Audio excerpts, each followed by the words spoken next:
out there in podcast world? Hope you're having a great day. You're listening to the Service Business Mastery Podcast. I'm your host, Tersh Blissett. Getting tongue-tied already. On your own name, nonetheless. On my own name. And then we have Mike Motorbike Michalowicz on the show today. So super duper excited. Mike's a great guy. I mean, you know, I talk about him all the time, and I talk about Profit First and Clockwork, Pumpkin Plan. But what we're going to talk about today is one that I'm super excited about, and I didn't even write the book, but I'm jealous. I mean, I'm in the book, so I like share it constantly, but I'm trying not to be overexcited about it, because it really is a cool story, and a lot of my success in business wouldn't have happened without Mike and his entire team. So welcome to the show, Mike. Brother, thank you for having me, and thanks for being so candid in what you share. I mean, I followed your journey for a while now. You came to my offices. Yeah. And I remember when you shared that story of going through the BHN, the Business Hierarchy of Needs, and having, at least my interpretation of it was a clarity on your avatar. And then, you know, and one thing I tell Tersh is the fact that air conditioning, like an outside lame-o like me, I had no clue. I always thought the summer would be the revenue maker of the century for you. You know, like, oh my God, when summer hits, if you're doing air conditioner, you're rich. Air conditioning. And you said, no, we're getting more activity, but it's repair work. We actually drop in revenue. And that had me like a ton of bricks. I was like, oh my gosh. And I never saw it from that perspective. And then it lit me up when you applied that process, and then your summer was your best period ever. Yeah. And it was so awesome because like I had realized it a couple of years ago, and a lot of people that even listen to this show, they don't realize it until they watch their numbers that, you know, our average ticket would go from $200, $400 in the wintertime, and then it would drop down to 75. I mean, it would be ridiculous because people were just running and gunning, and it was like, try to catch 12 calls a day, try to catch 20 calls a day. And you can't serve your client when you're doing that. And doing that process, it really, like, I knew it. It's one of those things where you're like, it brings to light gut feelings that you knew already. But once you can see it on, on paper, then it's really like, oh crap. Like, yeah, you're right. Like, I knew this was the case, but now I really know it's the case. So now I have no excuse not to fix it. I love what you just said, is that, serving, 20 clients a day. I can't even fathom that. How do you ping pong between that many people? And to your point, the only way to do that is by curtailing the services you provide for the current client, because there's a rush to get out to serve the next guy. So we can't serve them as well. We can't see the opportunities for other considerations they have. Maybe they need to upgrade their system. Maybe there's other opportunities, but it's such a rush job that it's just do the minimal amount of work to get by so I can get to the next guy. It's funny. It's like the antithesis of why we're in business. We want to serve the client exceptionally well, and we want to serve ourselves by being profitable. And it seems under that duress, it doesn't happen. And I love everything. I love everything that you say. I mean, it's. I saw you on Mike's. We were on Mike's call yesterday or 2 days ago.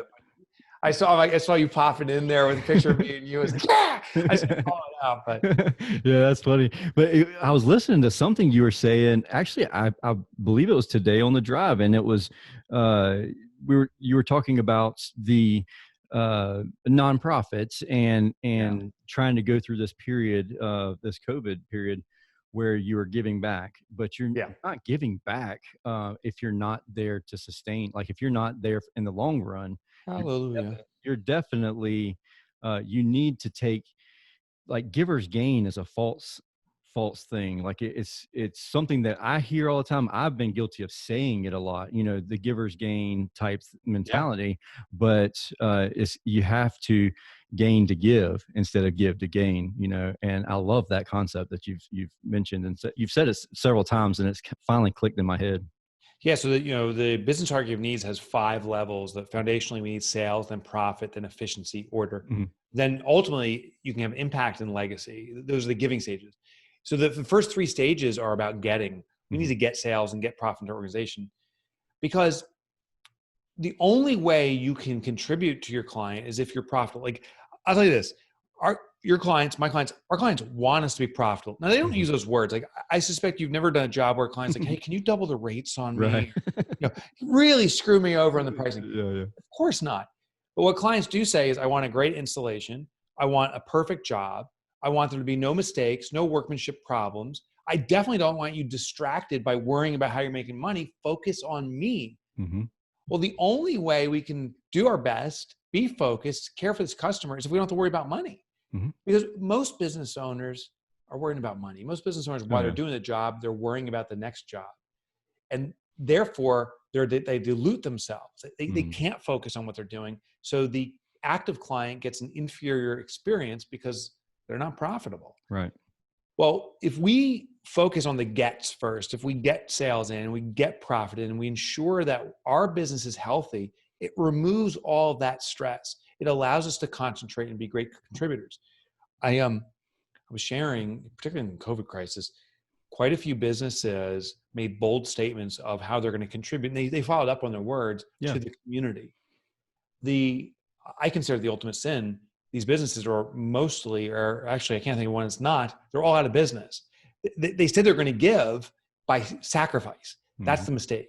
If you give until it hurts, it will hurt you at a certain point. Yeah. And it'll defeat you from continuing on. So these companies, they did great things for 2 or 3 weeks, but I think they committed the ultimate sin. They can't be around for 2 or 3 years or 2 or 3 decades. Yeah. Really be of service to the community. I think what you're doing is exceptional. And I experience my own business too, is I care for my customers. You care for your customers. And I do it, and you do it profitably, because that's caring for ourselves. And when we're fair to our customers and fair to ourselves, it brings about sustainability, allows us to have greater impact. I actually consider what you and I are doing is far more noble than flogging our business to death and sacrificing it. It is about contribution in a way that is sustainable. So tell us about Fix This Next, for the people that are living under a rock and haven't heard me talk about it or share it on social media. What is Fix This Next? And like really quick through the hierarchy and needs. Sure. It would be so cool if there's some guy actually listening to this and he does live under a rock. Like, could you imagine that? He's like, oh yeah, I built my house under this boulder. Actually, I do live under a rock, and I never heard of this guy. Right. So the premise of Fix This Next, how it came about, and you were there as I was developing it. So the premise, though, was that the biggest challenge business owners face is knowing what their biggest challenge is.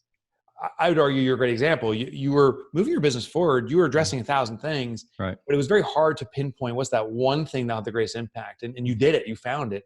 And look what happened. It was explosive.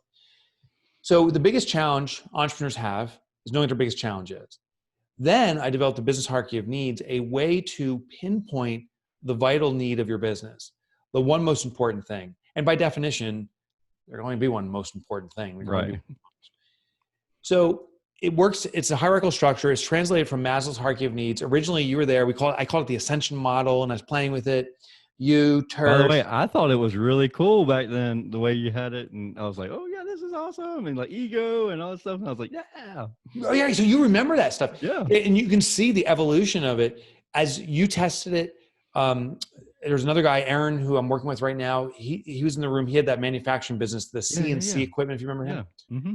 There was about 30 or 40 people in the room, and one person made candles. I've been in touch with everybody and watching them progress, and the model's been changed and simplified. That was the key. Yeah.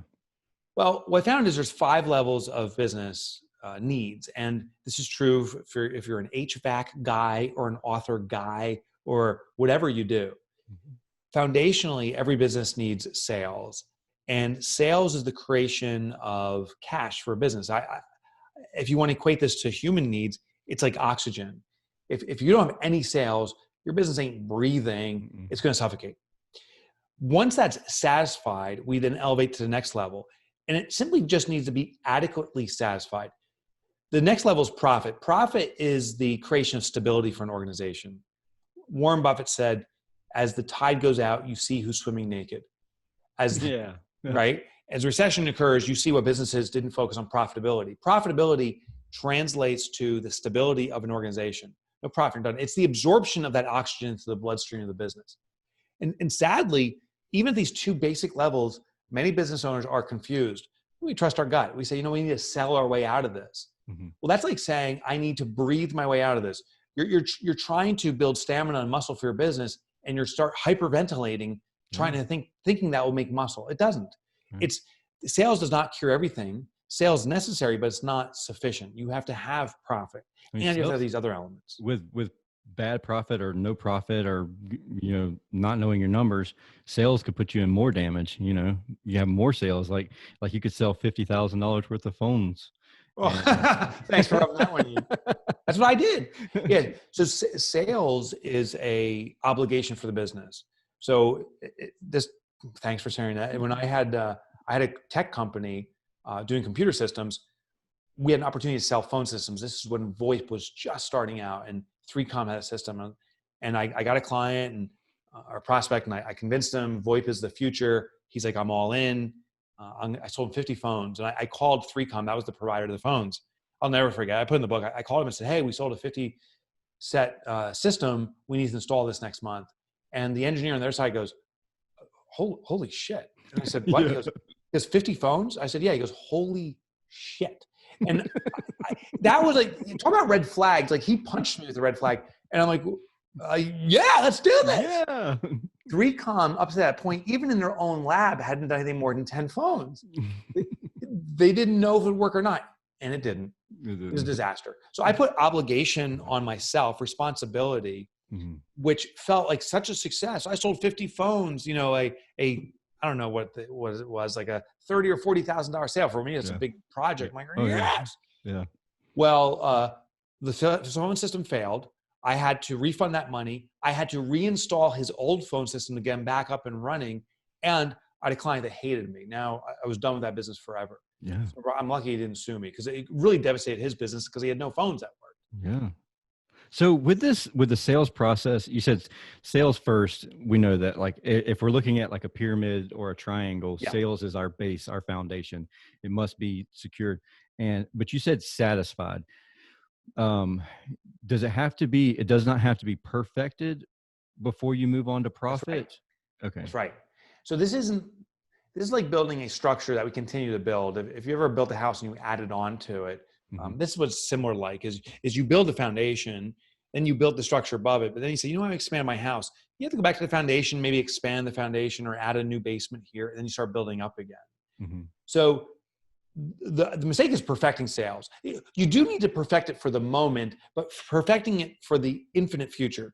Some businesses just try to keep on growing sales more and more and more, and then believe they're going to sell their way out of it. That's not the goal. The goal is to build adequate sales so that we can extract profitability from it. Once you can extract profitability, we can focus back on sales and say, how can we amplify sales? Because now we have a profit model. Expand sales some more and expand profit. So do we is that the cycle that we only go to profit and then we start working on sales again, or do we go up to the next level? Good question. Yeah, not necessarily. We always have to find out where the next fix is. So the next level is order. Order is organizational efficiency, where there's no dependency on an owner. Off air before we started this, you're experiencing a demand on your own time in the service side. You may have an order challenge in front of you. It seems like it is. Yep. But we always go back to base and say, first of all, do we have adequate sales going on? Because if we have a demand problem on your time and if we have a lack of sales, we actually have to fix sales first. But from our discussion, it's pretty clear you don't have a sales problem right now. We have sales. It's just the order problem, and it's 100% my fault because I drugged my feet. So we're taking it all in strides, and we recognize the problem. There's no fault here. It's just the reality. That's the next bottleneck. Yeah. So you got sales. It's profitable. So now we got to focus on order. Order is where, at least part of it, is where we can extract the owner. Because in small business, if there's dependency on the owner, we haven't achieved order. If you go to a McDonald's, you'll never see the owner there. That is a business machine. And I'm not saying we need to be like the next McDonald's and make shitty hamburgers. Right. I am just saying we need to get to a level where there's not a dependency on the owner, and ultimately not dependency on any linchpin employee. And then maybe once that order and efficiency is brought back, then we go back to sales and say, let's expand this now. So you will ping pong around. This is not a ladder. The level above order is called impact as a creation of transformation. And this is where we switch from getting for our business to giving to our community. The impact level is where you create transformation. Your clients see you beyond the transaction, and they say, you've changed my life. So that's the struggle. Whenever you and I first met, that was my struggle. I was at impact, Yeah. but sales sucked. Yeah. And so like I was at the impact level and I wanted to do the impact and I wanted to leave a legacy. Yeah. And so our profit numbers were down. Our profit numbers were at 2% because we were doing profit first. And I had finagled my percentages so that my profit was either 2 or 4% at that time, because I was spending so much money on the legacy or the impact side of things. And when you said that, I was like, oh, I'm having a hard time wrapping my head around this. But then by the end of that day, I was like, all right, I've got it. We're changing this completely. And that really, I love that. It's awesome. I love that. And I think what you may find, it's not true for every business, but I think what you will find is that in the transactions themselves, you'll start providing transformation. Mm-hmm. So remember, you were looking to give to the community and really shift your community. Mm-hmm. Well, I believe perhaps your communities are actually your client base. Yep. When your clients start saying to you, this wasn't an HVAC job, this was something greater. You've changed my life. We know we're hitting transformation, and it can happen in any industry. You may change people's lives because they can finally sleep through the night and sleep well, and they're enjoying their family more. Or maybe you find that there's a community of people that are highly allergic, and your systems are actually preventing those allergies. But you will find it presenting itself, and that's when we really start amplifying that. When it manifests through the job or the work we do directly, that's the essence of transformation, because that can be scaled bigger and bigger and bigger. It's part of it though. It's not just giving to our community. Yeah. And I think that the empathy, the showing that you care, I mean, whether we were doing plumbing, HVAC, home services, just the communication, the over communication, that's the feedback that we get. We get that impact level because these people really care about us. Like we had one client that was just moved into their house. They hadn't even physically moved into their house yet. And their grass was a half, 2 foot high in the front yard, and they were moving from Cleveland, Ohio, in the U-Haul truck. We were changing out the units before they moved into the house. With they bought the house sight unseen. We sold them AC units basically sight unseen, and I had lawn care guys come cut their grass for them. So when they arrived, the grass was cut. It's one less thing they had to do, and it was something that nobody asked me to do it, anything else like that. And I'm not patting myself on the back. It was just one of those things that we seen it. Instead of like complaining, I got to walk through this grass to get right. You actually addressed it. We just took care of it. And then now this guy is such a cheerleader for us. Anytime somebody posts anything on Facebook, he's on it. And he's like, call Tersh, call Julie. Like, they'll take care of you. Yeah. You know what's so powerful about that story is I strongly suspect your intention was not to get a guy bragging about you. Right. That was the benefit of just being you. Because I know you well enough. That's just the guy you are. And that's powerful. And that is transformational. When you care for the customer more than they can even care for themselves, they will notice. They will take accounting of that. And that is transformational, just to care. And sadly, many businesses don't do that, but that is the opportunity. Right. Once you hit the impact level, the highest level, if you will, in the hierarchy, again, this isn't a ladder you climb to the top and stay there, bounce around, is legacy. Like what's fascinating for my research is legacy is where business owners told me they had a great realization. They were never business owners. Yeah. They've always been business stewards, meaning that they realized they had a responsibility to bring this entity, this business, to life, but it's about the life of the entity more than it is their involvement in the business. It's about the continuance of the business. So legacy is where we've created this impact, and now it's like, how is this going to live on regardless of me? Right. That's what legacy is. I like it. It's awesome. People can go and see how they stack up on this. Where can that happen? So you can go to fixthisnext.com and there's a big red button. It says take the free eval.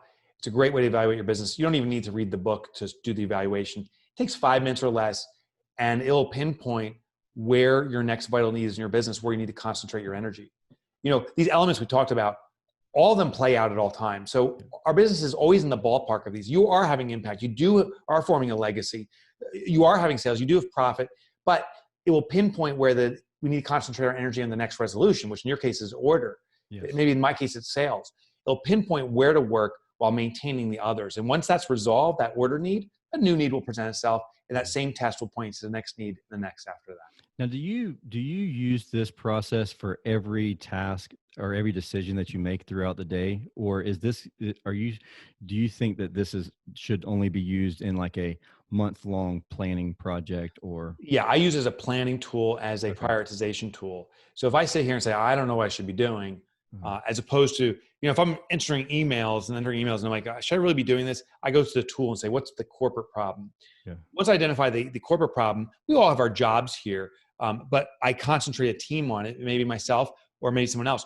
Once the team is working on it and I don't need to be involved, it doesn't mean I need to find the next fix. That's my business's need. They got to get that fixed, or at least on the pathway to fixing, Mhm. before we identify the next need. So not every task, just in the prioritization of our strategic planning. Cool. Last question for you. I know I already know the answer, but I want to ask it for the listening audience. What book should you read first?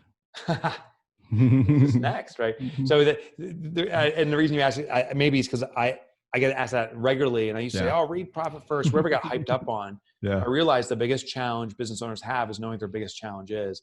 Fix this next, we'll find it. So I think it's a great starting point. Yeah.